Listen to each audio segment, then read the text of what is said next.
All right, boom, we're back with another repeat guest, another episode of the Hyperformance podcast. I'm joined as always by my loyal co-host, Jacob.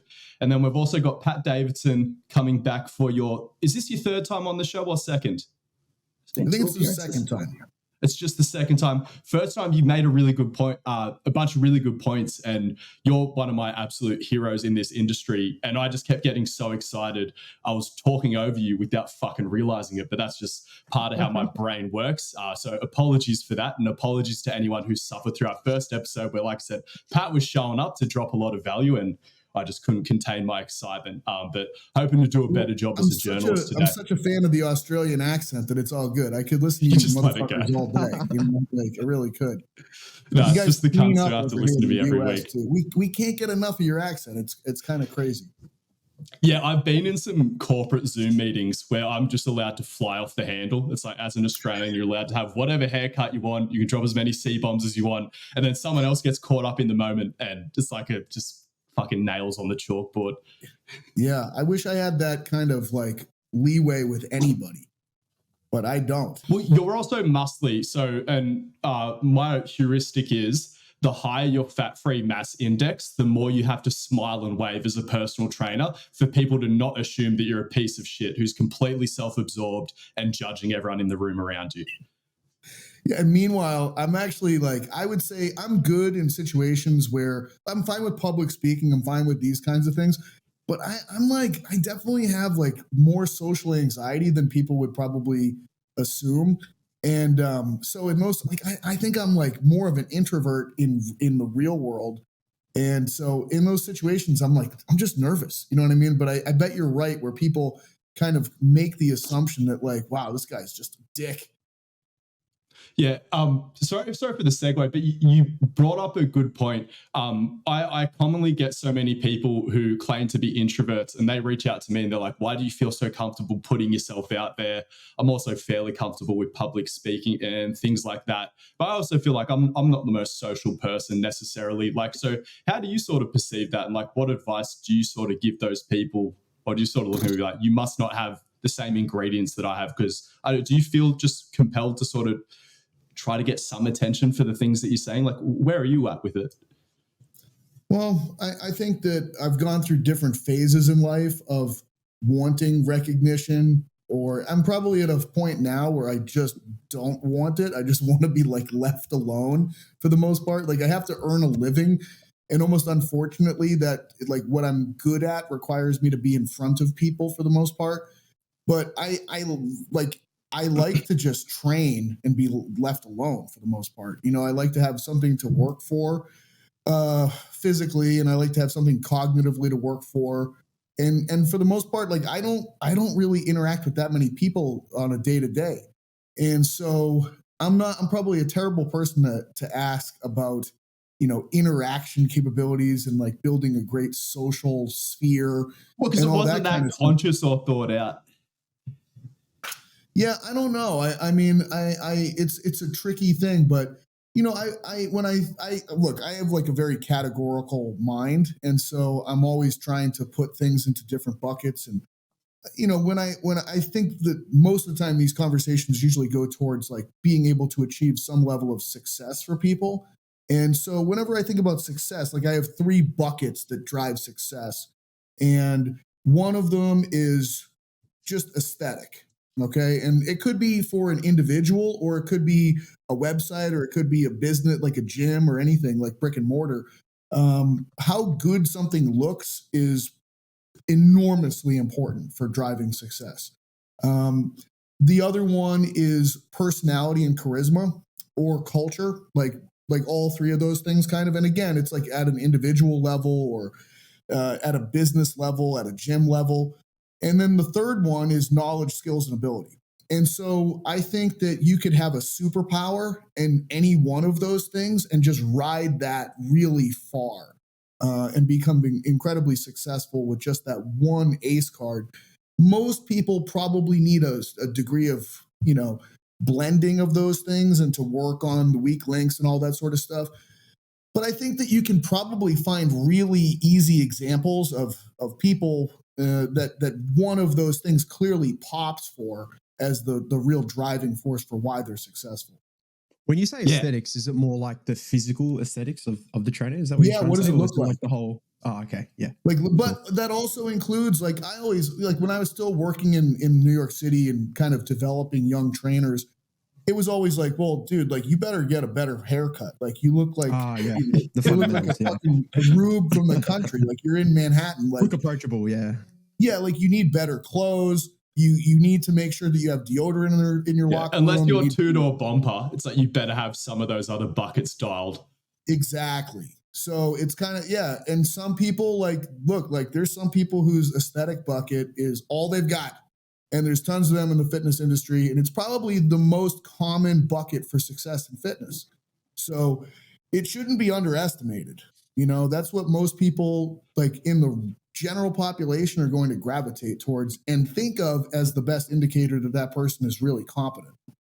Yeah. yeah. I remember, I think I was talking to you on the previous episode because I think you were just sort of entering the prep, or not like hard prep, but you sort of decided that you wanted to compete in a physique contest. Yeah. And we're sort of speculating whether you'd notice increase in program sales just from looking the part more. Because Right. you've had some seasons physically. I say that with full respect. Right. Yeah, no, and I have, like, for me, I don't think driving that bucket is all that impactful. You know, it's not like my bread and butter. It's not like where my base is. So that's really made me understand, like, you know, for me, I'm a knowledge, skills, and ability person, probably primarily, and then probably another degree would be the second bucket of personality. Like, I do think I have whatever unique flavor I bring, and that does resonate with certain people. But I'm definitely not an aesthetic primary bucket person. But that is something that does stand out about you, is your writing ability. And we'll get into it because I know you've developed a course for writers as well, because I think that's another thing that limits Fit Pro's ability to communicate their ideas on socials. I don't even think that people in our field recognize that we're in an artistic, creative field. And it probably wasn't nearly to such a degree that it is now back in the day, because like every fitness business now, or 90% of them, you're also a fucking content creator. But I think as well, like, I don't want to pigeonhole it just as content creation, because I know that you didn't develop your skill set as a writer purely for content creation, because it wasn't even really around when you were developing this skill set. Like, at the end of the day, the written word permeates all forms of communication, like even the spoken word. If you're about to have a serious conversation, you probably got to write down what you actually want to say. Even for making like vertical video-based content and reels, I tell a lot of people not to even fucking bother with that when I'm advising them on content creation, because I'm like, you can't write out the fucking story. Like, if you can't nail the written word, organizing like the lighting, the camera angles, when to make it's like you're completely fucked if you can't wield the pen appropriately. What got you into writing initially? You know, I always wanted to be an athlete. Like, I came up primarily as a baseball player, and I really didn't like going to school. Like, it was just sort of like in the way of baseball. And you know, eventually, like, what happened was I wasn't good enough at baseball to be a professional baseball player. And I was still, you know, competing in mixed martial arts and jiu-jitsu. And, you know, but it was kind of like, I wasn't going to win the UFC championship for my weight class. You know, like, I was competing and training with some of the guys that got title fights, and you got they the Matt Serra build. Yeah, I mean, like, you know, I trained with Jorge Rivera, who had a title shot. I trained with Joe Lazon, who had multiple title shots. Legend. I trained with Mike Brown, who knocked out Uriah Faber twice. You know, and wow.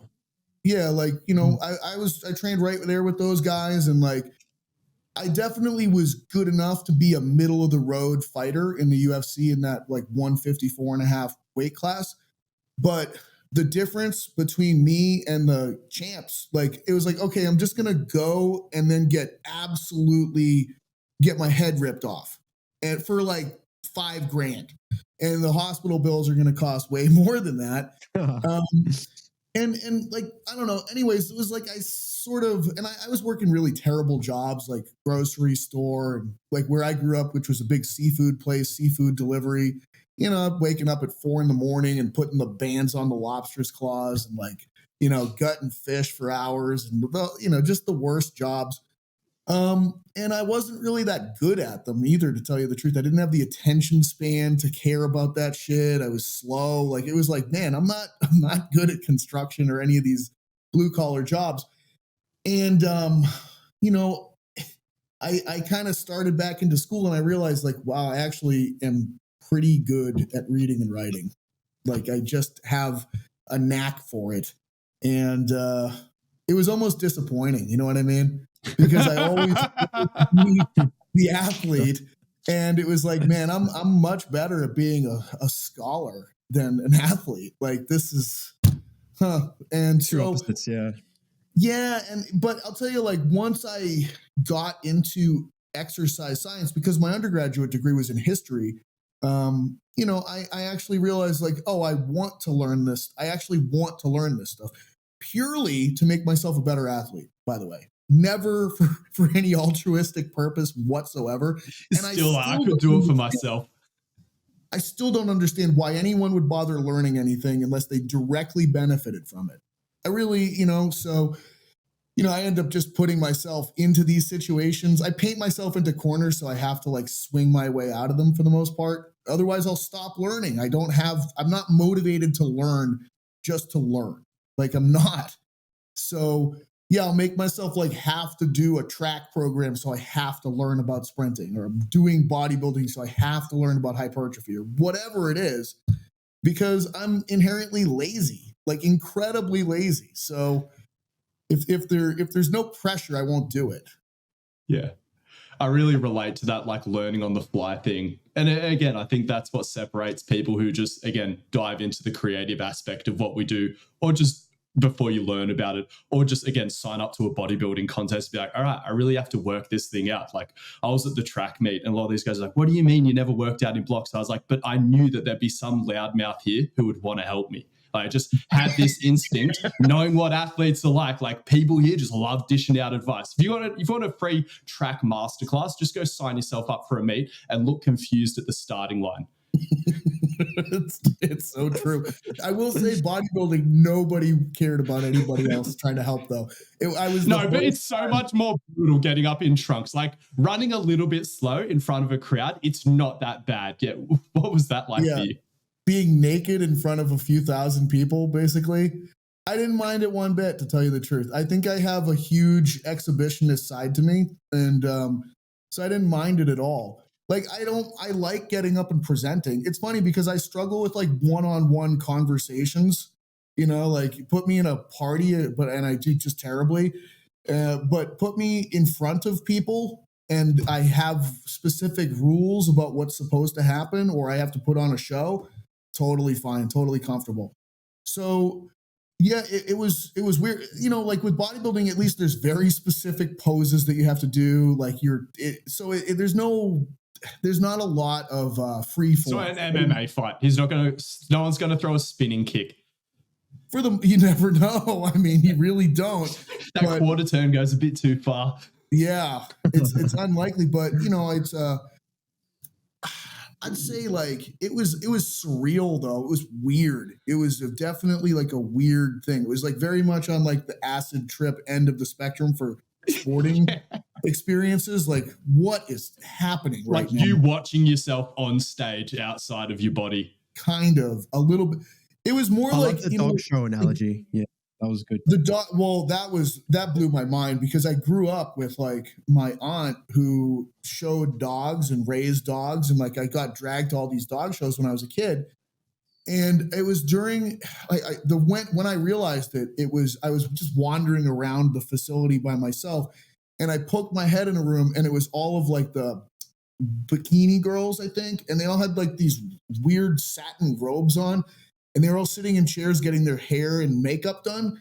And I was like, oh, this looks exactly like when they have the toy poodles up on the tables and they're combing them and blow drying their hair and that whole thing. And I was like, oh my God, I know where I am. I'm at a fucking human dog show. Like, and I really, like, especially with all the divisions these days as well. It's like, we've got the curly ones, we've got the big ones and the small ones. I was like, I'm in the working class, and this is the toy group, and then there's like the hounds or some, I don't know, but it was, and I realized because it was not friendly either. Like others, like Strongman was great, dude. I love the camaraderie. Like you hang around. It's just a bunch of like weirdos telling dirty jokes and just trying to make everybody else uncomfortable. And I fit in so perfectly in that sport. And this one was like everyone in their little camp. And like they had all their weird food and their like shit that they had. Like I can't even explain it, but like it was very like silo based and everybody very separated and nobody like sharing or communicating with anybody else. And that felt exactly like dog shows to me. And then it was kind of like at a dog show, everyone thinks that the judge is like bought and paid for. Oh, it's all politics and he's going to pick that one because there's like backstories and feuding and it was the same thing. Oh, of course you're not going to win because this person knows these people. And I was like, dude, this is insane. It's the same world. It's the same fucking world. How did I end up in this? It was this very bizarre, like full circle thing, like where I realized like, wow, I'm a lot more like the people that raised me than I realized. I've ended up in the same place. It was nuts. It is funny just going around all the different chambers of fitness and just saying like, this is so same, but different. Mm-hmm. Yeah. That was bodybuilding is weird. It's different. It's just different. It didn't feel like same of any kind. I think probably because it is a pageant. Like the day of is just a stupid pageant. And there's not a lot, like you can kind of blow it by what you do with food or, salt or whatever the hell in that like weird period at the very end. But like the actual training is so different from the competition. That's the first time where the training and the competition are so divergent for me that it was like so much of the race is run. Whereas like powerlifting, it's like, you had to do all the work, but like there is so much more execution. I know posing can be fucked, but again, if you've done the fucking work, it should be locked in automatic. You are just it's show the work day, I guess, more than compete day even. That's it. Yeah. I mean, it really is. And it's just, but I'll tell you, being on the stage and having like standing in a line of dudes and just flexing at like three judges that are just standing, like sitting down there. And like, it's such a weird feeling. Like when they're like, they pick you and they move you to the middle. You're like, yeah, that's right, motherfuckers. But when they send you to the outskirts and you're like, look at me, look at me, look at me. And they're just not going to fucking look at you squeeze a bit hard. You're like, oh. That's what I was trying to do. I was like, I got to flex my way back into the race here. And I realized like, I can't, that nobody's even paying attention to me anymore. So it was so strange. And then the show at night is like, you have your music and your routine. And you can't see the audience whatsoever because the lights are so bright on you on the stage. So it was like, I had no idea like what show I was actually going to. It was like the biggest show in Florida, which is a huge state here. And like, there was like 2,000 people in this audience, and like, you're just by yourself. So not everyone in the audience knew a competitor. I don't know. I have no idea. Like I just, I literally just showed up, did this thing and like left, but, it was weird, like having my music and this whole routine and, the spotlights. It was cool though. That was a rush. I feel like the two biggest rushes I've had walking out for the first mixed martial arts fight I did with the music and the spotlight, the lights, the ring, the fight team, and then the bodybuilding on stage night performance with the very similar thing. Like it was just, both of those were weird rushes that like, I don't know if I breathed at any point in time during either experience. And then I'm jealous of both of those because I don't think, I know I'll get a lot of competition experiences training variously and competing variously, but they're just like two of the big where you really got to set aside just a good portion of your life. Yeah. There's so many other things where it's like, you can fucking compete in that at a month's notice. And again, you can do both of those at a month's notice if you're into humiliation and masochism. But yeah. Oh, God. I would not want to do that. Just showing up. Next hybrid contest, cut down to what was your stage weight, if you don't mind me asking? 195. Fuck, you have to fight big dudes. I was going to say do a hybrid prep. For See if you can get yourself under middleweight in the golden tan and then go fight someone. I fought at 154.5. Yeah. Whoa. Damn. Yeah. Okay, but if money on the line, say you had to fight someone who was a pro fighter, what weight class would you select in your current form? How light do you think you could get with a water cut? 24-hour weigh-in. Like, how long do I have for this? You got. It's a 12-week. Dude, let's I'm give you screwed. 16. You got 16 weeks, and you can't be like physically useless. 16 weeks. Well, I'm 240 right now, so I think best case scenario would be 205, and those guys are murderers at that weight. I'm literally just gonna get murdered. It's Alex Pereira. Yeah, I don't even know. It'd be like John Jones, I think, right? I think John Jones is 205. I'm just gonna go out there and just get my head chopped off by John Jones, like a shin kick that just literally takes my head off at the neck. Well, he's also dealt with the home invasion, except I think he was legitimately out to kill the guy. Probably. I mean, I think he likes to hurt people. So it's, you know what, one of the coolest ego hits I've ever had was Stan Efferding trains him. And he sent me a message and he goes, "Hey, I just showed John your med ball videos to show him what real intensity looks like with that." And I was like, damn. What a I think I broke the front of my pants. I was so hard from that. I was watching that same video last night when I was doing my prep for this, and it's in my save thing, because what you said about just staying sat down. Am I referencing the right video where you're like, people treat it as a lateral weight shifting movement, whereas if you just maintain your ability to say, and that's the thing, like I didn't understand the task because I was literally like, transfer weight from right to left, and again, that's a skill in of itself, but pure like maximizing that power output from that sort of a drill, just sit down on the back leg. Yeah, I mean, you just gotta, like any good athlete that strikes or hits objects, they post over that back leg. And I mean, there's differences because it's like lateralization of the pelvis. And like in golf, for instance, like the pelvis lateralizes massively as the head and thorax stays back over the back leg. So they get this crazy, like pelvis is like 8 feet over here, head is back here, and then everything follows and everything finishes over the front leg. But punching or but it's like delaying that to increase like the whip like follow through. That's 100% all it is. It's like, so it goes from like the pelvis all the way up from that way rather than as a coupled action. Yeah, there's the rotary element, but there's also just the pure lateralization of it. And which foot is which part of the axial skeleton over. And so, but if you can't get it over the back leg to begin with and keep it there for some period of time, you really are, it's just a sloppy mess for the most part. Yeah. And I just noticed, like, when I watch every medicine ball drill ever that people do, it's crap. And I think medicine balls are one of the really rare instances where you can actually do something fairly athletic in a gym. Well, that was a bit of a litmus test, I think, that you put up as well. Because, people say train anyone like an athlete. You're like, look, here's my test. If they can skip, not look like dog shit, and throw a piss missile with a med ball, then you can get credit. Then you can train someone like an athlete. Failing that test, it's like, let's just plug them into every fucking machine, get a couple of sets close to failure. All the people that say that everyone can train like an athlete, I'm like, well, you haven't had enough experience training people. I say that. It's utopian. Yeah, exactly. Like I came into it thinking the same thing. Everybody can train. And then I trained people and I was like, oh my God, this guy can't even do a plank. Like this guy can't do anything.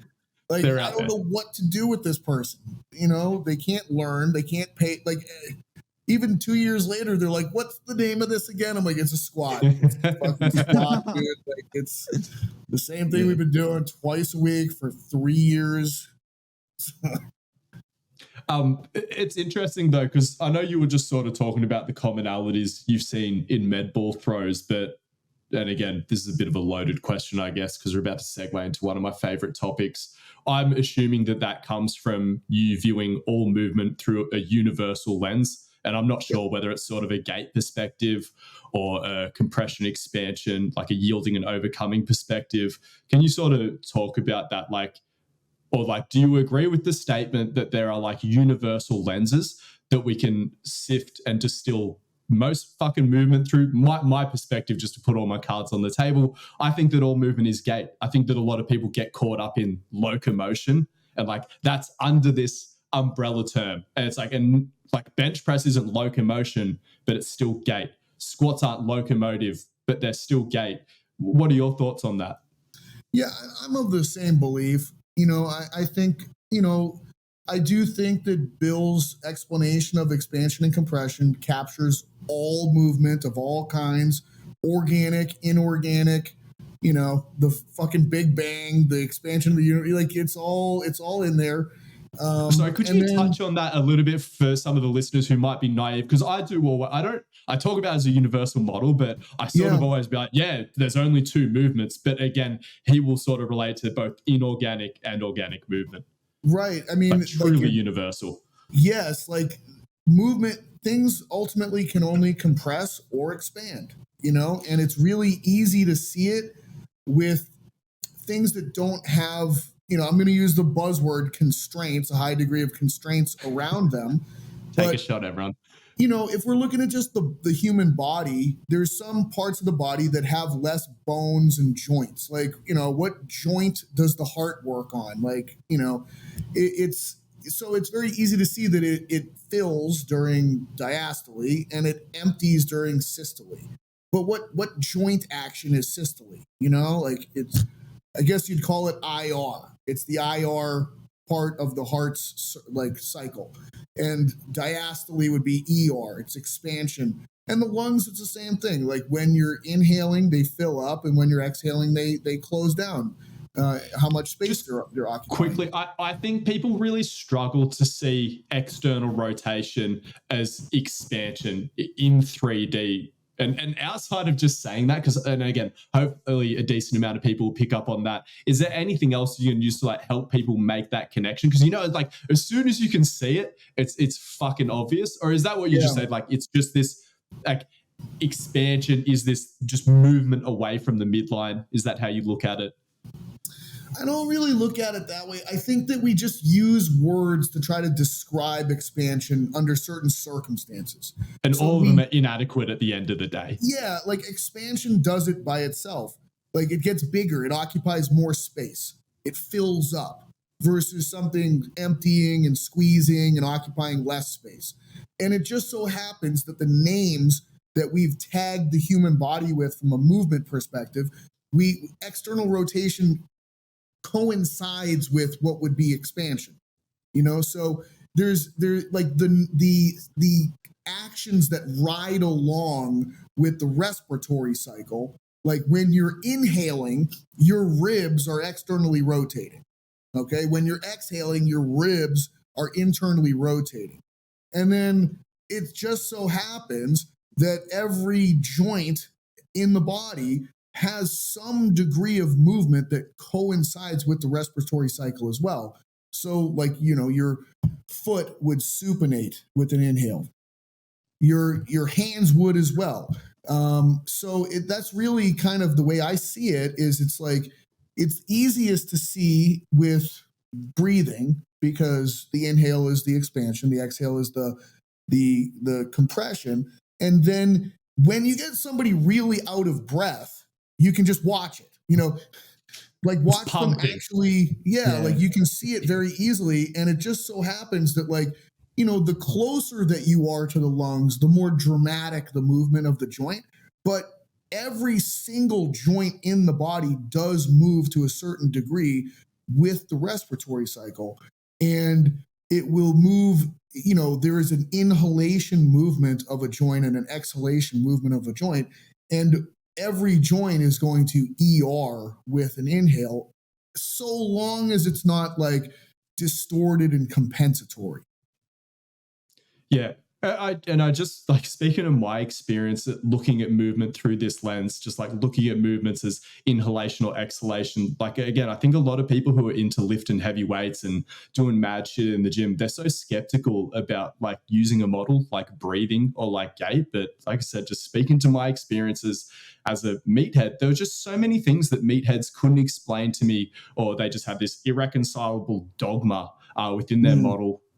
I also, like, again, I didn't know anything about sprinting. I just sort of knew about how gait applied to the weight room, but I feel like it helped me a lot, like working out efficient running mechanics. Because again, going back, gait's gait, propulsion's propulsion. Like, you just got these three distinct or like, I like the way I view it, separate. You got swing and you got stance, or just open chain, closed chain movement. Having those three distinctive phases of propulsion.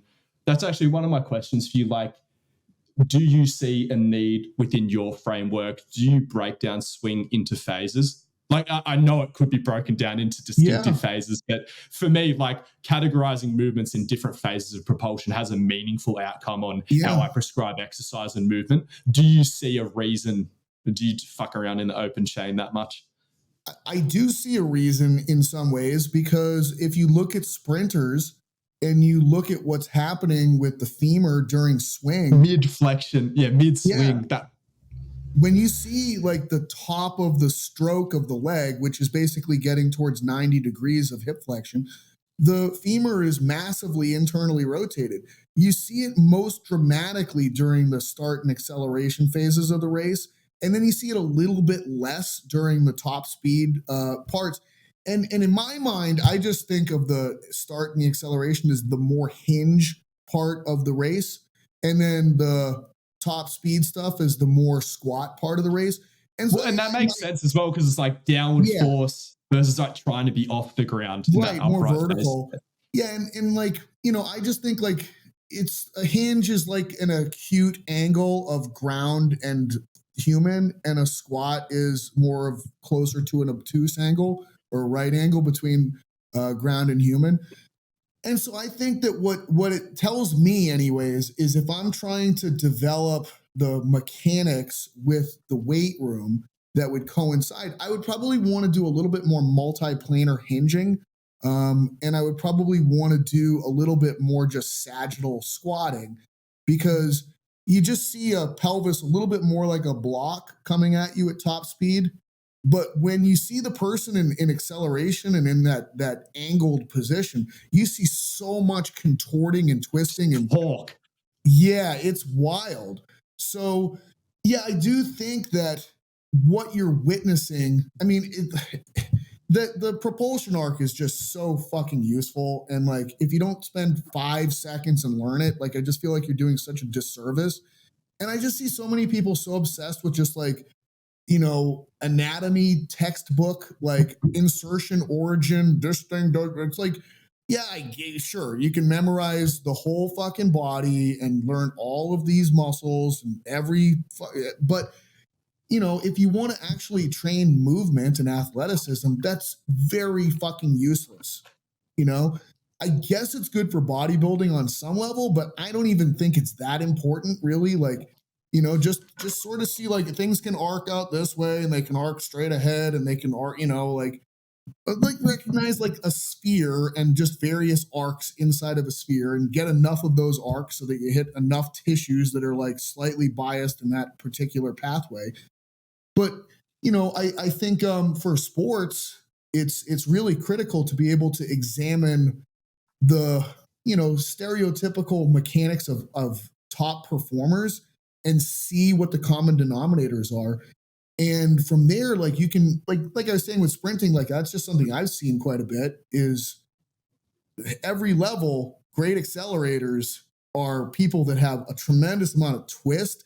And you see a ton of femoral IR at the top of swing phase. And it's just so easy and it's like, it should be, because the propulsion arc says that when you're at 90 degrees, that's the peak of compression. And so it doesn't matter if your foot's on the ground or if you're in the air, it's still the peak of compression. Yeah, it's just this crazy, powerful position. And I like what you said, like you can learn about anatomy I guess, with the classic triplanar model and all these distinctive joint actions, but it doesn't really then give you a playbook. Whereas like built into the compression expansion, it's like, yeah, we have all the movements divided up into buckets, but then it also sort of gives you a playbook. It's like, okay, so yeah, movement can be constrained and manifest in so many different ways. But if you try to produce a lot of force, you're probably going to see a fuck ton of internal rotation. And that's just an idea that so many fitness heads and so many different sporting demographics haven't realized. They're like, oh, you're collapsing inward. Oh, it's an energy leakage. Where it's like looking at it through this lens, it's like, no, this is just like, I relate it to people like jujitsu. If someone's trying to armbar you and submit you, like what do they do to take control of your arm? They externally rotate it away from the system. Yeah. What do you try to do to take control of your arm? You stay T-Rex mode and you just internally rotate the system. Then you have more control of your arm. So you're telling me then in the hardest part of a squat, you want my knees to move away from each other. Like fucking explain that. And people would just be like, glute med, hips to be like, I'm like, you're just saying buzzwords that you've heard other people say. Like, how the fuck does a concentrically oriented glute med help me put force into the fucking ground? Right. It's just no one has that. And you know, I really like watching sport coaches teach sport actions. You know, like I got so much out of watching golf swing coaches teach the, you know, the mechanics of how to hit a golf ball. And it's incredible. Like, you know, like when they're teaching the lower body action of how to create impulse to get before the club is moving, like the first movement they teach is pronate the back foot, you know, and they pronate it so hard. It's like the inside, it's the anti-Goda. You know what I mean? It's like the inside ankle is like on the fucking... I haven't seen them put the Fibonacci over any elite golfers. They just stay away from that. You can't explain it. Model can't reconcile. No, they can't fuck with Tiger Woods. You know, it's like... But it's insane. Like you see that back foot just boom, and it lateralizes the pelvis like crazy. And it keeps... But at the same time, they're staying IR'd with the lead arm so that it keeps the thorax back. Delay it. Yeah, that's it. It's just so it's like you can see it with like how someone throwing an object, like they're IRing the lower body and they're fighting that IR of the throwing hand by keeping IR of the non-throwing hand for this extended period of time, and then wham, it just goes. But I really do think it's such a cheat code for every sporting movement that you could ever analyze. You know, and I appreciate, like, so I watch the sporting coaches and I gain so much insight into the model, and then the model I hand over to the sporting coaches because I like talking to people that actually fucking play sports. You know what I mean? Because they have skin in their game and they're not just trying to be like some know-it-all fucking douchebag. Yeah, they need it to work. Like, yeah, like, you know, that's why I like competing and stuff. I like other people that compete and shit. I like people that play sports because it's like they actually want to learn for the sake of learning and using it. And so I love talking with baseball players because they're like, holy shit, like I really feel what you're saying and like how to be able to use that offhand to keep myself back, and they get it right away. So it's such a nice segue to be able to kind of move into somebody's world and speak to them, you know? Yeah, having some shared language. And I feel like you were saying, like a lot of these good athletes intuitively understand this stuff, but they haven't had a system and a means of expressing. So everyone understands your great metaphor of breathing out when you swing the tennis racket. Like everyone relates to that, yet just that's like, yes, that is an exhalation or internal rotation movement. I still like teaching that. I every goddamn seminar, I just like inhale with the backhand. I'm like, how was that weird for you? Because that was weird for me. Let's get real weird, okay? Like, do you get into Franz Bosch? Do you know about that bloke? I've read some of that stuff, and you know, I've read more Tudor Bompa. You know, I read all the Tudor Bompa stuff, and it kind of gets, you know, they're somewhat similar. But I see the Bosch exercises, and a lot of them are the ones that you see track people do in the gym, where they're always fucking driving the back leg up. You with it. Like just lift fucking weights and then go run, dude. Like stop. I should have contextualized this question because I hate that shit. Oh, the water bag nonsense.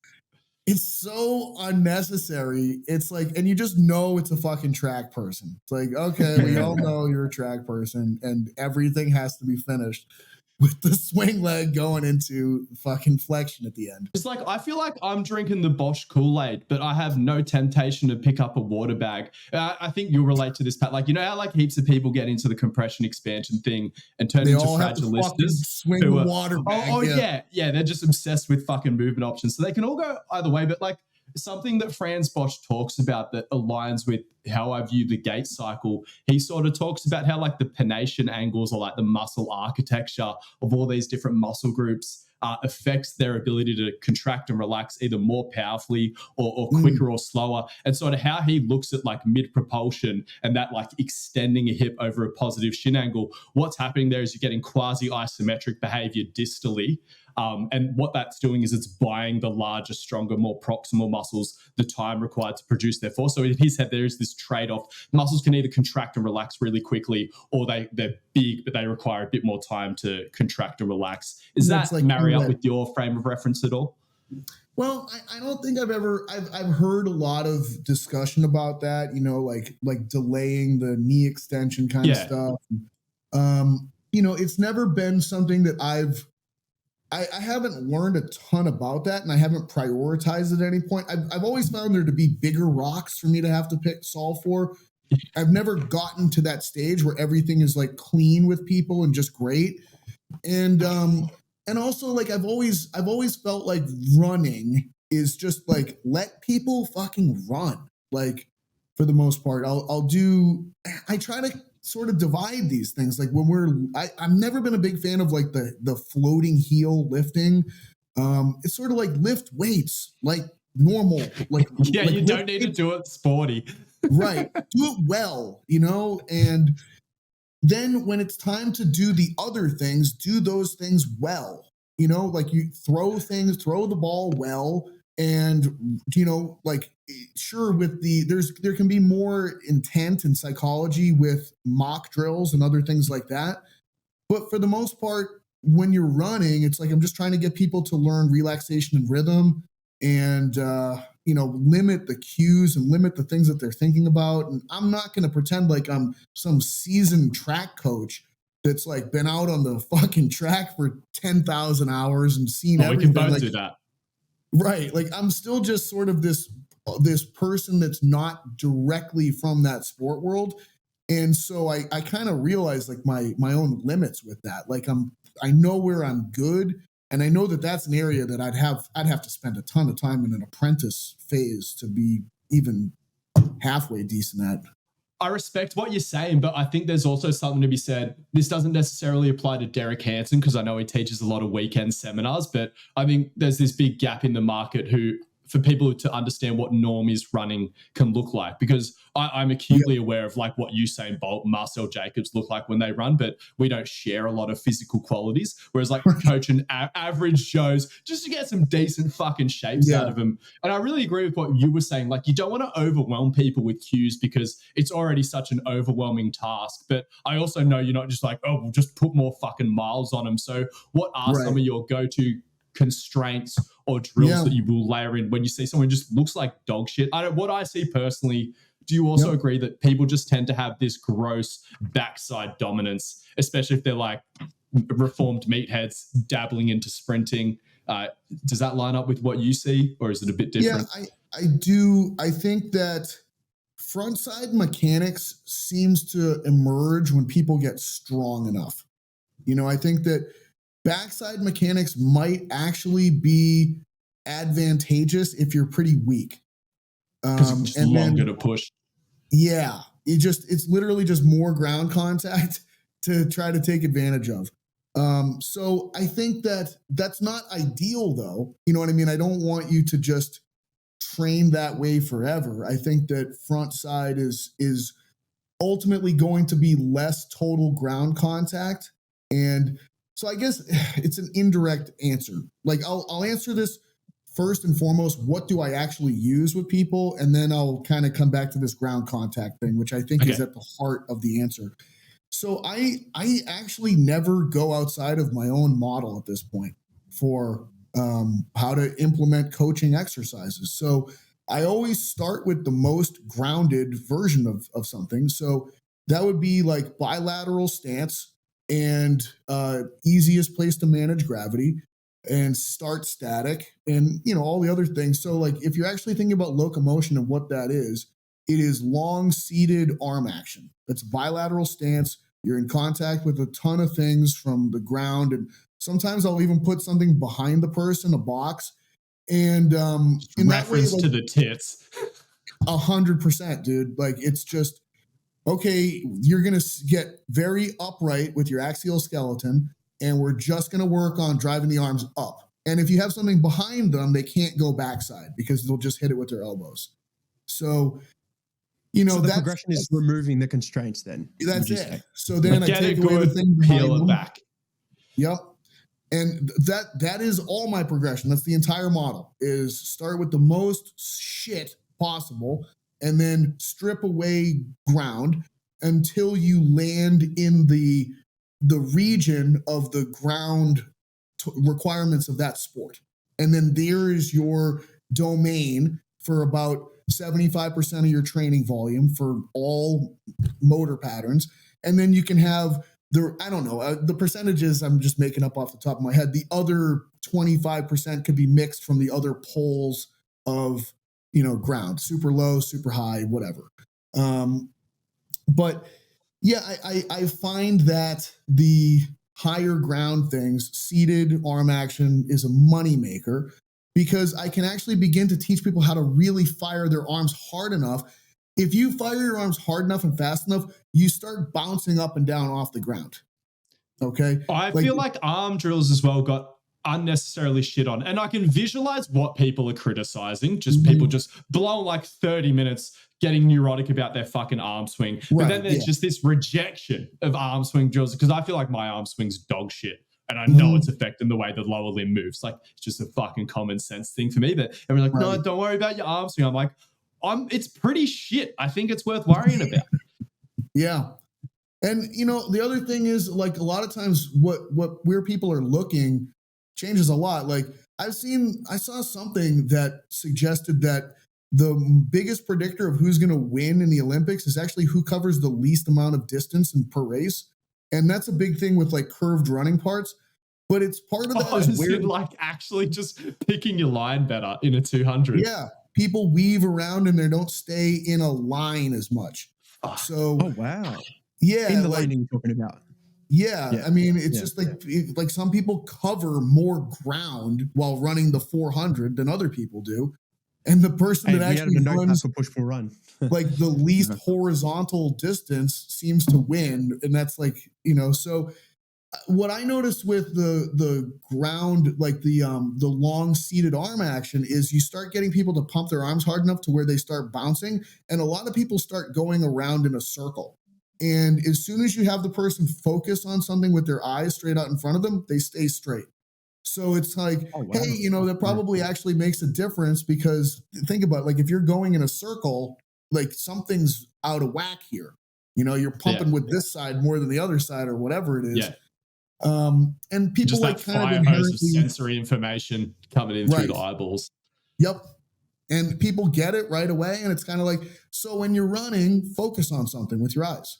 And is there any other techniques you actually focus on with the arms at all? Or it's just, like, I always just start static. So I start with that one. It's the only bilateral stance one. And then I go from a bilateral stance to a front back stance. So then I move into marching. And with marching, I like to oftentimes bring the attention to like bringing the limbs to midline, like where a lot of people like they're way out here or something, or like I see a lot of people on the Jacob's ladder. Yeah, they comb their hair with like their arms, and I'm like, all right, like I need your hand out in front of your nose. Like if you don't have your thumb in front of your nose at the top of every arm swing, then that's a problem. And I try to do like the OK symbol, and it's like I want you to put the circle in front of your nose, and I want you to be able to see through that circle, and every single time, see through the circle, see through the circle, see through the circle.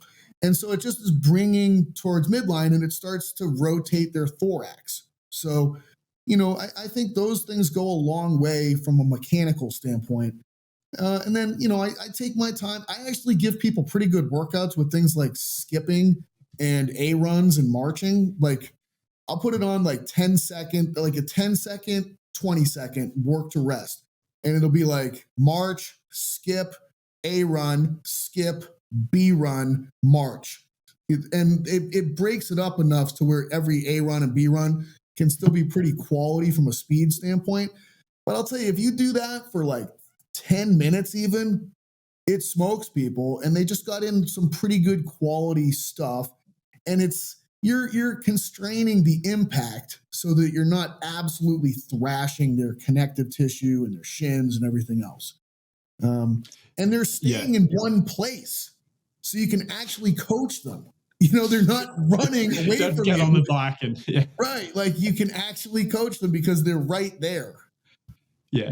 I think that's really helpful as well, especially like, because I've been having those thoughts about some of my conditioning. I've been doing like a lot of off-feet intervals and things like that, but then just donating that volume across to just trying to develop the technical aspects of my sprinting, like just using like tempo runs and things like that. Because I think I got too caught up in the Charlie Francis romanticism of like, if you're not running like fucking, 98% plus your top speed, you're not improving max velocity. But like, that's if you're fast. Whereas people like me have so much low-hanging fruit, like just fucking running it. Same as like, specificity demands increase across anything when you actually fucking get good. But I'm like, unless you're running sub 12, you can probably improve a lot of your max velocity running like, I don't know how low I would go. Yeah, I mean, I think tempo runs might have done more for me than almost any other training tool. Because you're also someone, do you get a lot of injuries? I feel like high horsepower people can fuck themselves up a little bit more. Like, how Bo Jackson got injured? I just know that it never happened to me. I mean, I'm 44 now, and I've never gotten too bad. You know what I mean? Like, I'm willing to push through some really uncomfortable stuff too, but I don't get hurt. I mean, I'm pretty healthy right now. Like, I don't have any real major limitations. And no, I would say I've been, and I have the worst joints in the world. You know what I mean? Which is, I always find hysterical. Like, you put me on a table and it's like I have negative hip IR. And like somehow gravity is still acting on this man. Right. I'm like, what is everybody else's fucking problem, man? Like I train as hard as I can all the fucking time and I think like at the end of it, I was like, well, it's because I've just been training hard for decades. Like and I stick with the same shit, and I don't just like, but I have a good base of fitness, and a lot of people are just unfit. Anyway, I sidetracked there, but it's I mean, look, like I absolutely thrashed myself my first summer of trying to do a track program. Like, I don't think I've ever been more fucked up in my life. Okay. But I started it with a torn adductor. Like, I actually managed to like tear my adductor on one of those self-propelled treadmills, like doing something really dumb. And so, but it was like COVID, and everybody's like doing shit outside, and Derek Hansen just came out with his program. And I was also fat as fuck back at that point too. So I was like, did that save you from hurting yourself more, maybe? No, man, not at all. Slowed you down a bit. I still had this adductor, and then I tried to start this program, and I, like as soon as I tried to run, I was like, oh man, this is a real problem. Like this fucking adductor. And, but I tried to run through it a little bit. Anyways, it got like worse to the point where I was like, I definitely can't like run normal. So I tried to do the same yardage as everybody else, but just running it. I just ran everything. And that immediately caused me to have the worst shin splints I've ever had in my life. But I just never hit the ground with that much momentum in your life. And so many foot contacts, just like a million foot contacts to cover any degree of distance. And I gave myself bilateral shin stress fractures after like 6 weeks of just continually pounding through this. And I remember like the girl I was with, she was like, can you please stop the running? And I was like, you clearly don't know me. And like, Never cause I would like, understand. it would wake me up in the middle of the night, like this intense, like shin throbbing pain. I'd be like, fuck. And like, I couldn't get really out of bed. It was a huge issue that was impacting every part of my life. But I just was like, I'm going to fucking finish this program. I don't give a shit. Like, you're going to have to. I eventually had to stop in week 10 because I tried to start at the line and I just fell over. Like, I couldn't actually initiate movement. But I'm telling you, like, my shins were so swollen, they were hanging over my socks. Like, it was fucking crazy. And like, I'd take my socks off and you'd see this indent that would last for hours. Like, it was fucking gnarly. Like you've been on a long haul flight. Yeah. But like, just imagine that, like, severely more pronounced. Living with it. It took like 5 or 6 months to get back to kind of normal. But then I made up my mind, like, I'm going to fuck this program up next year. Like, and that's actually when I started dieting, because I was like, I think the biggest factor was actually me being too much of a fat ass. So yeah, simple solution, just do an entire bodybuilding prep and that'll fix that. Yeah. But it drove me nuts, man. I didn't like not being able to do it. Like, it really bothered me. And I was also like, all these motherfuckers think I'm slower than I actually am. Like, I'm going to fuck these guys up next summer. And I did. And they were like, wow, you're way faster than you were last year. I was like, well, I had a fucking torn adductor and bilateral stress fractures. So, And there's nothing better than outrunning someone, because someone can call you big guy, but then that voice in the back of your head is like, was that sarcastic? Whereas if you're just faster than someone, you're like, oh, I know he thinks I'm fucking sick. Like, yeah, I mean, it's a good feeling, dude. There's just some basic shit. I think all animals feel that way too. Like, I bet other animals are like, I just fucking blew you away, motherfucker. There's research as well that fast athletes are overpaid in pro sport, because I think when talent selectors are just out there looking at athletes like, look, I don't know if this person even understands the game, but they can get to the other end of the field. It's just like this thing that people just inherently value. So we are sort of running out of time today, and I know Jacob's got a stack of fucking questions, so I should let him get in one after this. But something that I think has become a buzzword that I think is a great concept, but I just think there's a lot of people saying the word and they don't understand what it means. Center of mass, unpacking the center of mass, cueing the center of mass, coaching the center of mass. I feel like people don't reference the base support. So I'm always looking at, just axial skeleton and its relationship with the foot. And I just feel like in a lot of my interventions, when I'm coaching the center of mass, 9 times out of 10, I end up just posteriorly shifting people to fix problems. Totally. Can you explain that through your like why you think that that's a helpful thing to help people improve their coordination or movement options in a variety of contexts? It always sort of seems to go back to this center of mass based support thing. Well, first of all, I'd say that it is the single most important variable regarding how well someone is going to move. Like, and I look at it as the collective organization of the entire body about where the location of the center of mass is. But it might be the other way around. So I don't know. I don't know if it's the chicken or the egg, but I would say that if someone is moving really, really well, their center of mass is most likely not falling too far forward. Okay. Like, the most common error is that it falls way too far forward.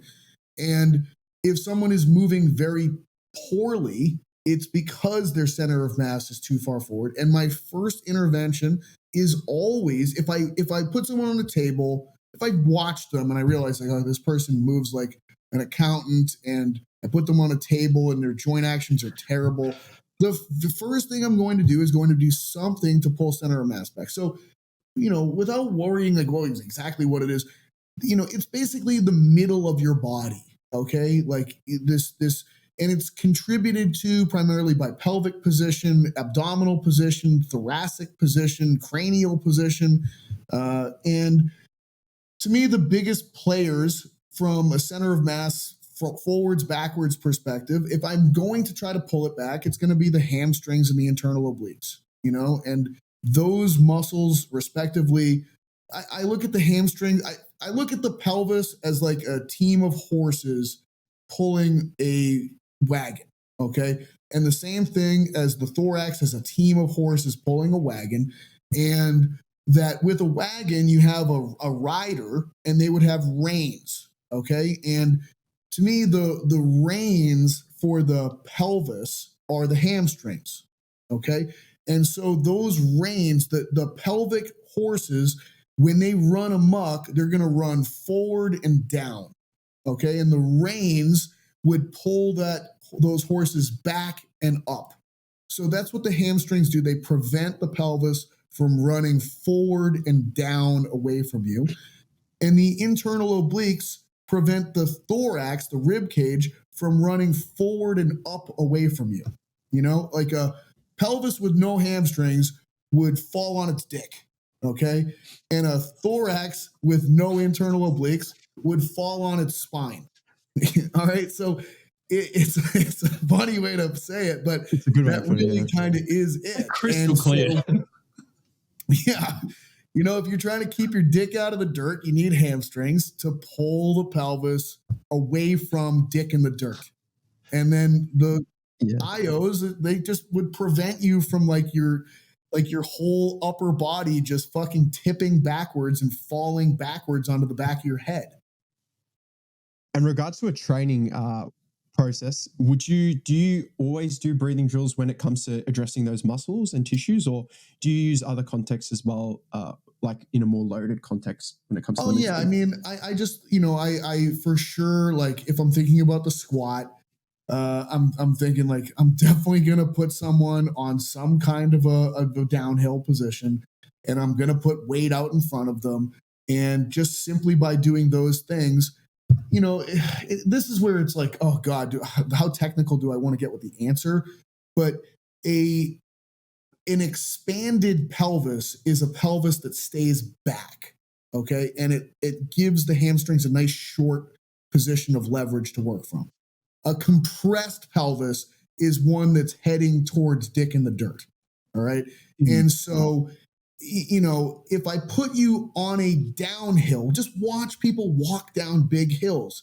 People will get, it's an obtuse angle between the human and the ground, and they generally walk down by just projecting the knees forward and squatting. They single leg squat their way down a hill.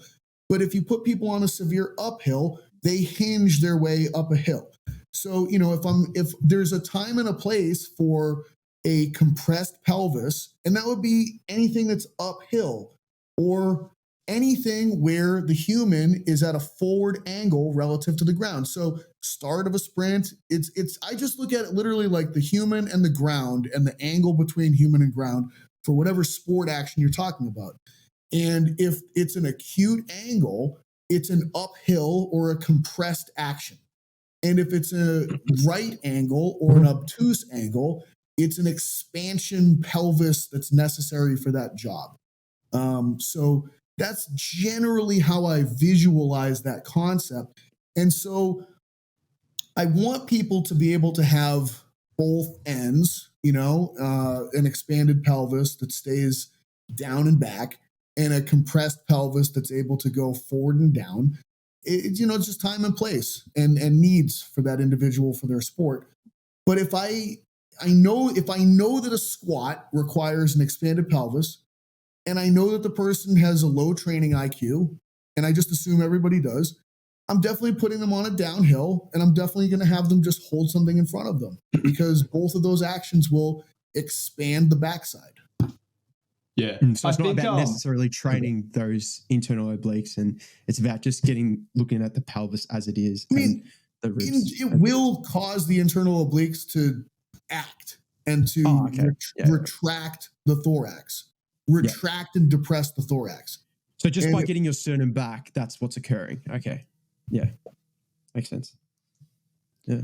I think as well, like if I had to explain the practical application of that to someone in a weight room context for athletes who just, they need to get stronger, but I feel like they can't handle the negative association that strength training will rob you of your movement options. And what I take away from this system is that positions of relative flexion and reaching are undervalued in the weight room for a lot of athletes and just people as a whole.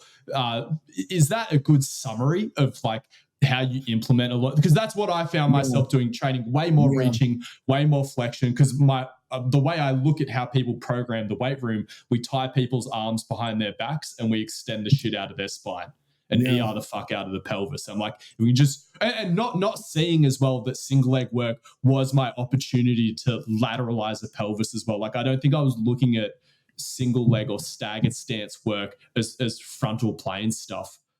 Is there anything else, if you had to give someone like cliff notes, because it is a fucking rabbit hole, like this to like be like, wait, breathing relates to how I lift weights and contextualizing that. Is there another big rock of it that you feel like that's been missed? Just valuing a bit of relative flexion, valuing reaching. Staggered stance work is a frontal plane challenge relative to bilateral. It's a great question. I'd be kind of like throwing darts in the dark right now to just sort of like, oh, this is kind of my thing. But, you know, I just think that like, you know, for the most part, if you have a well-rounded program that includes like all the decent motor patterns, and, you know, that's probably going to check a lot of those boxes. And so I guess like when I think about underutilized motor patterns that are in typical weight rooms that I've experienced, I don't think throwing gets much love. You know what I mean? There's just like, it gets kind of thrown away in some ways. Like, oh, we're just going to do like a couple of med ball throws. It's like train the lower half like an athlete, just train like a bodybuilder for upstairs. I'm like, why? Yeah. Like sexy, but why? Dude, if you throw and like get a pretty good amount of volume with fucking throwing medicine balls, it's a hell of a workout. And I think like you're doing so much twisting and like, you know, dynamic activity with the thorax. You know, dynamic thoraxes are about as lost in the weight room as anything. And I'll tell you what, for sports, it's like great athletes have dynamic thoraxes. You know, they bend, they extend, they flex, they twist. So, and that would, you know, be inherently part of reaching. I mean, reaching moves a thorax. So I would probably say that like, you know, stiff static thoraxes are not athletic. They're good for iron sports. If you want to be a good power lifter, you probably should have a stiff static thorax, and, you know, even weightlifting possibly, you know, because if you could almost have like pathological shoulders and it really is in that middle bit. Yeah. You need the sagittal variability. Right. Nothing else. But nothing else, because you don't want to bend, you don't want to twist. Yeah. But what you taught me is that being able to shift forwards and backwards is the first key to unlocking that rotation. So I think that's why it does get chaotic, because the amount of requisite sagittal competency and expansion required for the sport of weightlifting opens the door to rotation. Mm-hmm. Yeah, it's like you have the potential at the very least with it. Because the frontal plane to me occurs over the midfoot. Oh, it's a bit of a shit say, but like that's sort of how I visualize it. That's that like where the arch comes down and you have that opportunity to push out. That, because it is mid stance. It's where you are loading that foot with as much of that's the greatest part of loading of any phase of having your foot in the ground. And so it is the peak of compression as far as, you know, the closed chain part of gait. And so, yeah, and it also coincides with when the axial skeleton is lateralized over that base of support. So it makes perfect sense to me. I don't even bother talking about the frontal plane a lot of the times, because I think that so few people actually understand what it means that it's like a lost fucking cause. I really do. Like Cossack squats. That's what you mean by front. Holy shit. I bet that's where everyone just goes, Cossack squat, drive both knees out as hard as possible. Right. It's wild. And it's like, you know, but I think that when I watch sports, you know, the like athletes that are able to keep their center of mass over their base of support as they transition laterally, and they don't lose it inappropriately for there's very specific context for every sport, you know? But I would say that the prerequisite before you have sport-specific frontal plane context is the ability to center your weight over the base of support, each base of support appropriately. If you can do that, it tells me that you can now create all of these delays and, you know, different iterations of it that would be specific to different timings, elements of sports. You know, a crossover dribble or a golf 9-iron. Yeah. But that's it. Yeah. Just can you make the requisite shapes? Something else that you pointed out, which was just like uncanny to me.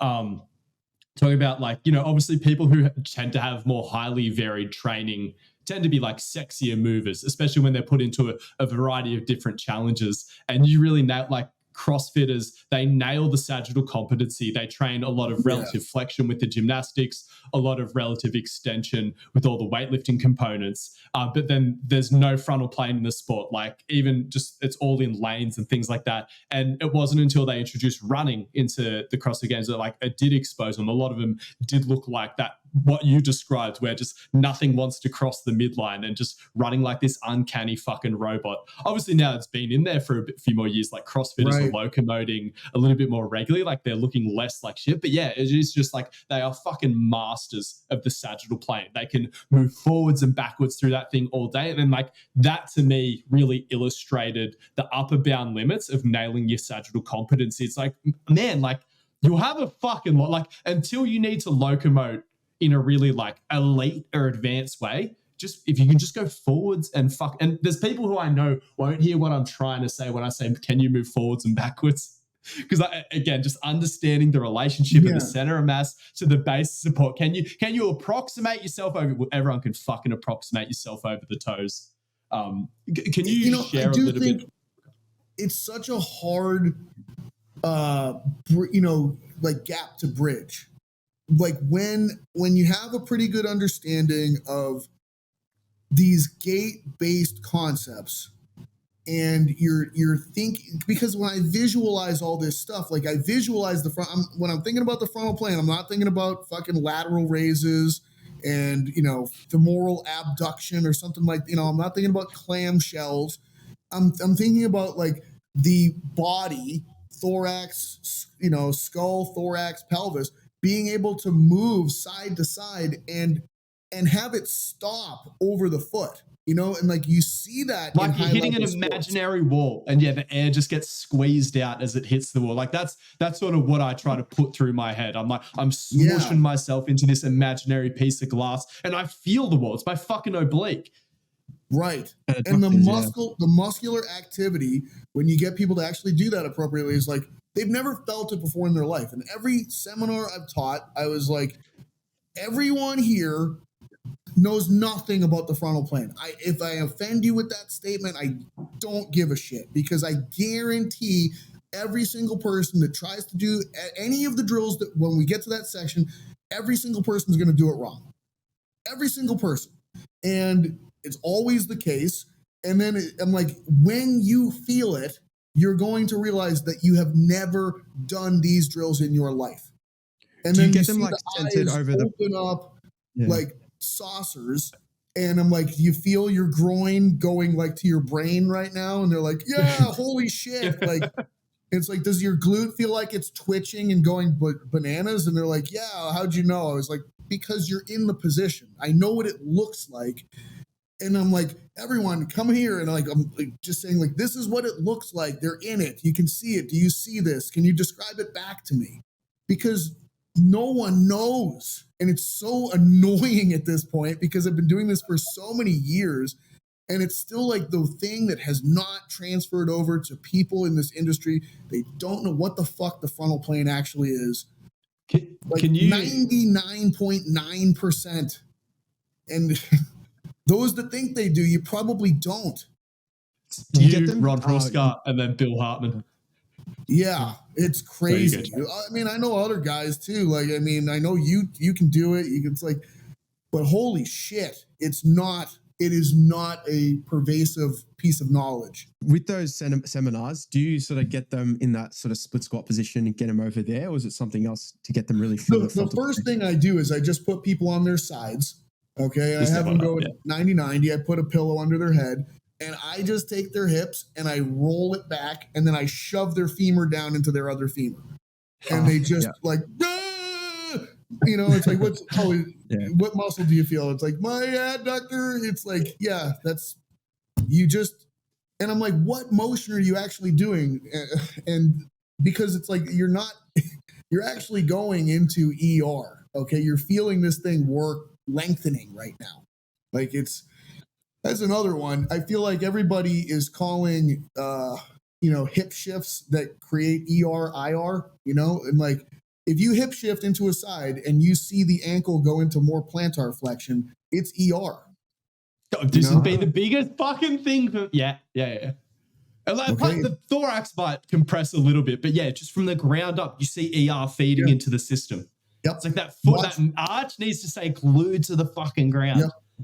You're feeling your adductor, you're feeling IR muscles, but you'd feel your biceps if you were lowering a bicep curl. It's just yielding. You're trying to not let the thing flop, but you're moving into ER and you're feeling your IR muscles yield, and because you're ultimately like expansion to me is absorption. Absorption will be another good word to put into that. And it's all based on sending your weight to a given side, And so if you're rotating to the right, you're absorbing your weight going to the right. And therefore you'd have to be ERing to be able to absorb it. So you're turning your hip that way. And so many people are like, oh, there's IR. It's like, no, that is ER all day. You are feeling the IR muscles, but it's because you're trying to not blow out and just like, but if you watch the foot's supinating, everything is ERing. And if you just look at the other side of the body, it's so obviously IRing, it's ridiculous. Like you'll see the femur just like fucking turning backwards practically. It's IRing so much. I think that's it though. I think maybe like what's lost on you a little bit, because you always watch people move in a bunch of different contexts, but I think a lot of other coaches, they just have their context that they see people move in, day out. They're a running coach, or they're a bodybuilding coach, or they're a fucking whatever person, and that's just what leads to that. Whereas, like I said, I don't know, I just feel like watching a lot of different sports helps me process this shit, helps me simplify things into buckets. Because and again, it's weird because the criticisms of the compression expansion model on either side don't make sense to me. It's like he literally boiled something as complex and sophisticated as human movement down into one plane of motion and two fucking movements. And if people want to call it reduction, I'm more inclined to agree with the people who are calling it reductionist, because I'm like, yeah, it's so reductionist. It's fucking awesome. Like, it's great, isn't it? Everything into two buckets. Like, everything else is just overwhelmed. What sold me on the model was when I was in like boxing class and he's telling me to throw a jab and internally rotate my arm and breathing out. I'm like, okay, yeah, I'm sold. Like literally everyone is telling me this model to my face, all these sporting coaches. So, to me, like what I think a lot of times people don't understand is that when you compress is when that limb is the furthest away from the body, center of mass, and you actually need to compress for the muscle activity to hold the thing up when it's away from you. That's the idea. So when you're running and your leg is the furthest away from you, you have to use the compressive internal rotation things. When you're punching and your hand is the furthest away from you, you're IRing it, because like you'd have to do that or it's going to fall to the ground is the premise. Like a tensioning system. Yes, that's exactly what it is. Because even that, like I look at it that in the sprinting context you use, I look at that as well as like just removing slack from the glute, like wrap it around that pelvis and get that thing ready to fucking fire back under the center of mass. And it would it has to do this because it has to hold this thing up in that position. Something has to hold it up, and you can't just rely on like fluid buoyancy or air buoyancy when things move away from you. You actually have to use effort to hold those things up when they're away from the middle of the body, which is lazy. The middle of the body is lazy. It's like, I'll just use fucking fluids to keep shit up, Yeah. Or air or whatever. But, put things away and you don't have that option. Yeah. God, I love these interviews. Jacob, just so I don't suck up Pat's whole day, have you got any burning questions?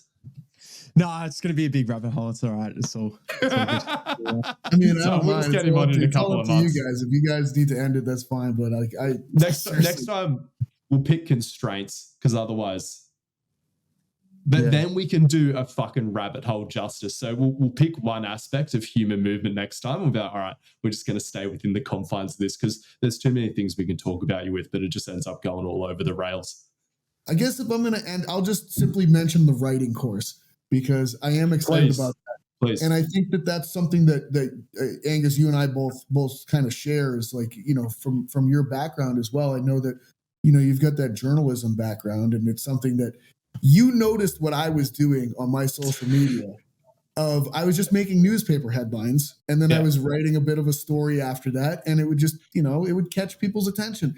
And principles are the same. Yeah, it's the same. So, I think that for me, I like writing. I find it enjoyable. It's also like it's how I've made a living. Like I said, I'm a pretty lazy person. I don't have to do that much anymore on a daily basis. I get pretty decent passive income that comes in from different books that I've written and different things that I've created. And so I was kind of thinking like, but I still need to obviously earn a living. And I like in this modern age of like trying to sell digital products and other things like that, it's competitive as hell nowadays. And so I was like, what am I actually... My worry is that it seems out of left field and that, again, people won't understand. It's like, oh, no, I can fucking write. I don't get the red squiggly line too much. It's like, just when you read some good shit and it just connects with just your core and you're like, that's what we're chasing here in this course, I imagine. Yeah, I was kind of like, what am I actually good at that I don't think a lot of other people are really good at in this industry? And I was like, I can tell a story and I can write well. And I started to just think like, well, like I have my own methodology that I use, and it's like, not my own. It's like, I've studied writing styles and courses and I've read a lot. And so it was like, I think that this is actually like a huge empty spot in the industry as a service that I could provide other people that would actually be incredibly impactful for people from the perspective of helping them with their careers. And so, I want to do it from the standpoint of like basic structuring, like, how do you structure a sentence, get rid of fucking adverbs and shit like that, and speak in a active manner rather than using passive verbs, like basic shit like that. But then also like the art of storytelling, and I think that is something where people don't realize that there's structure and like very specific like methods of storytelling that exist. Like the same way that they will stay up all night trying to be like, wait, do I bicep curl at the end of the workout and the start or the start of the workout? And like you as a fitness practitioner that understands that, it's like probably at the end, unless you're in an arm specialization phase, and like there's the same shit in writing that people are just oblivious to. And you're like, why is my writing dog shit? It's because you're lacking this stuff. You don't know the rules. So I would say that like there is one primary rule of storytelling. The only story worth telling is the story of transformation. That's it. Like there's different variations on it. And I think the hero's arc is probably the most common version of that thing. But like, if you actually get down to the hero's arc, it's just a story of transformation, like Breaking Bad with Walter White, great example of transformation. You have a guy that transforms from a high school chemistry teacher to a methamphetamine kingpin. If you get into Star Wars, Luke Skywalker is a country bumpkin that transforms into a Jedi master, and it's a very specific thing. Like you meet them in their first form and then they get thrust into a new world that they don't know anything about. And then the next act is actually for the villain, where you have to tell the world the story of the villain and build the villain. And then you put the main character into the pit of despair. And then they finish their metamorphosis and they come back and they overwhelm the villain at the end. And you can do the same fucking thing in fitness. Same thing. Like what Squat U does with the pronation. Fucking It's like, again, that's his demon in the story. Like, it's just, that's it. And again, whether or not he intuitively understands this stuff, he probably does. He seems like a smart guy. Or Ben Patrick's or whoever we point to. Yeah. But, well, I mean, I think knees over toes is actually a perfect example. Okay. Nails it. Like, hey, we're going to introduce this new character. You can actually have your knees go over your toes. Okay. We're in a whole new world.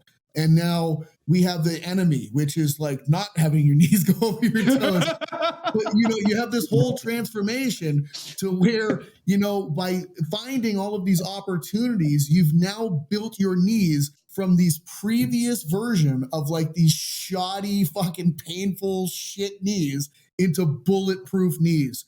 And they can reclaim their position. So it is always actually the same story. But people don't realize it. And so people don't tell stories in their thing. And it's super boring because there's no story. But then people don't know what the art of storytelling is. And it's like, it's a 3-part thing. It is introduce your character. It's got to be a new variation on it. You can't just retell fucking Star Wars. People are like, bro, we know this fucking story. You but the archetypes. Yes. Yeah, there's different characters, but that's all I ever do in fitness. It's all I ever fucking do. You can retell the story of the squat a million different ways, Like, oh my God, did you know that it doesn't need a barbell? That was the best story in the world that was for a long huge. time, you know? And now we throw the squat into a whole new world and we get to introduce you to the villain, which is people that only believed in barbells and like the rigidity of the barbell. And now we reemerge and we have all these different ways to squat, like being on a heel wedge and anterior loading. And look, you can do the same thing in reverse if you really want to. It's really just up to you. But there's a million opportunities in fitness. And if you study actually what people that are super successful in their storytelling, what they're doing some version of it. They might be unconsciously doing it. But if you open up the playbook and you realize like, holy shit, it's actually a pretty specific way to do it, it's so much easier. If Joel Steedman can spec into storytelling and marketing with just such a genuinely dog shit training system, but like learn from it, right? Like don't look at the training. That's a distraction from phenomenal storytelling. Right. Like whatever it is, he created. On a micro level between post to poster storytelling, or should be aimed to like your whole brand as, this is the enemy you're fighting in your brand. Yeah, well, I get bored very easily in my life. Like I can't stick to the same thing. Like it's just, I can't imagine being the knees over toes guy. I would not last. He's done it. He does come up with a new angle on it. Again, sometimes he steps out and he's like, hey, I invented the push-pull split. And oh yeah, I remember there that. His diet ones with that fucking Joker that he had where everybody was like, actually, no, dude, like nobody wants this. But like I couldn't, like I can't. I need to ferry it up or I'll go crazy. Yeah, okay. So, like I can speak about different. So I don't know, man. I have a problem with I can't stay on one topic for very long. So, but I think no matter what topic you're getting into, the same storytelling format works. It works. It's a great template. That's true for me as well, because like in the gym, I go in the gym and I see everyone pushing their knees over their toes. Even when I go fucking party and people are on mushrooms and doing acid, there's still people hitting those knees over toes sissy squats now on the dance floor. And it's so triggering and it fucks with me so much because I'm like, Ben Patrick. Okay, this is a good conversation topic to sort of close out and make sense of this, because something that's always gone through my head, and it helps me stay humble because I'm like, yeah, I think I'm really having an impact on this industry. But you have a look at the way the average Joe trains, you're like, oh, I'm changing the way personal trainers train and people who have personal trainers. I'm impacting the way those people train. There are a few people that manage to trickle through. And I think Charles Poliquin is one. Brett Contreras is one.